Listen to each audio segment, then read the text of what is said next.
पंढरपूरकडे पायी वारी करणाऱ्या वारकऱ्याचा इंदापूर शहरातील मुख्य रस्त्यावर अपघात होऊन तो गंभीर जखमी झाल्यानंतर सदर रुग्णाला इंदापूर उपजिल्हा रुग्णालयात दाखल केल्यानंतर उपजिल्हा रुग्णालयातील डॉक्टर व कर्मचाऱ्यांनी सदर अपघातग्रस्त रुग्णावर उपचार करताना हलगर्जीपणा केल्याचा गंभीर आरोप नातेवाईकांनी केलाय। अकोला जिल्ह्यातील अरुण मोतीराम एनकर हे वारकरी अपघातात गंभीर जखमी झाले।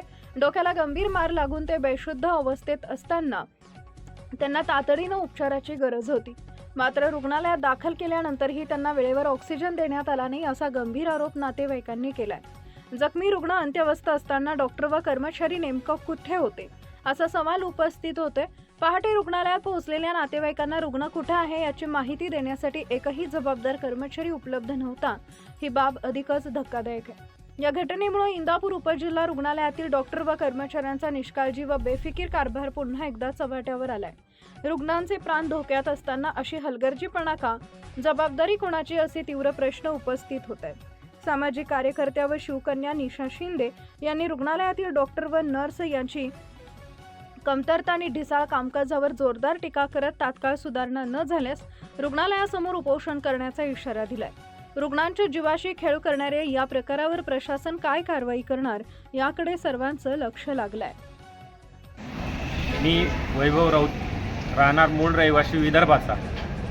आम्ही आता पुण्या कामाच्या निमित्ताने आम्ही पुण्याला राहतो आणि आमचे मामा अरुण एनकर यांना काल रात्री पुन्हा सोलापूर हायवेवरती ॲक्सिडेंट झाला।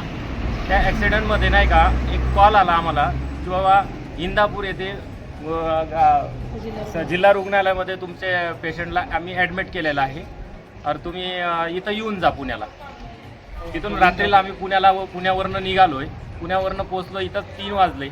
3 वाजता पोहोचलं पेशंटला। माझा जो पेशंट होता इथं त्यांचं जे ट्रीटमेंट होतं ते प्रॉपर ट्रीटमेंट पाहिजे ते काहीच नव्हतं आणि त्यांची क्रिटिकल जे तब्येत आहे ते जशी आहे तशीच आहे। त्याच्यानंतर आम्ही 4 वाजता आम्ही कॉल केले 108ला की म्हटलं इथून पेशंट घेऊन आम्ही पुण्या इथं रहिवासी आहोत, काहीतरी आपण तिथं जाऊन इथं मशीन बंद पडलेले आहे, एक्सरे होत नाही, MRI होत नाही, आपण पुढची ट्रीटमेंट घ्यायसाठी पुण्या इथं आपण रेफर करू या हिशोबानं नाही का 108ला फोन केला।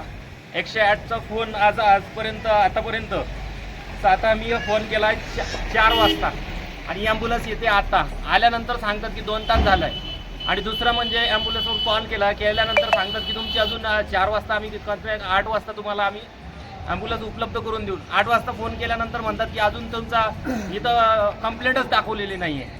बरं ठीक आहे, इथं आल्यानंतर पेशंट बघितलं, डॉक्टर बघितले, एक पण सुद्धा डॉक्टर नव्हता। ज्या नर्स आहेत त्याच्यावरती त्यांचं ट्रीटमेंट चालू आहे, मेजर ट्रीटमेंट। आज त्यांचा ॲक्सिडेंट झाला आहे, डोक्याला हेम झालं आहे, पण या परिस्थितीमध्ये त्यांना जे ट्रीटमेंट पाहिजे ते इथं भेटत नाही आहे आणि कोणी सविस्तर सांगायला पण तयार नाही आहे। वरून आम्ही म्हटलं की ॲम्ब्युलन्सची व्यवस्था होत नाही आहे, आम्ही सरकारी हॉस्पिटलमध्ये आहोत, पैसे नाही आहेत, त्या हिशोबाने इथं आलेलो आहोत। सिस्टर सांगतात तुम्ही प्रायव्हेट ॲम्ब्युलन्स करून पुण्याला घेऊन जाऊ शकता।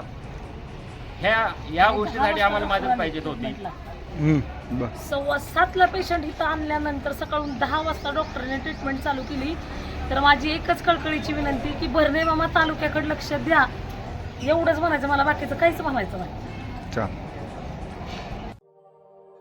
अशाच नवनवीन बातम्या पाहण्यासाठी बारामती वार्तापत्र चॅनलला लाईक करा, शेअर करा, सबस्क्राईब करा आणि बेल आयकॉन प्रेस करा।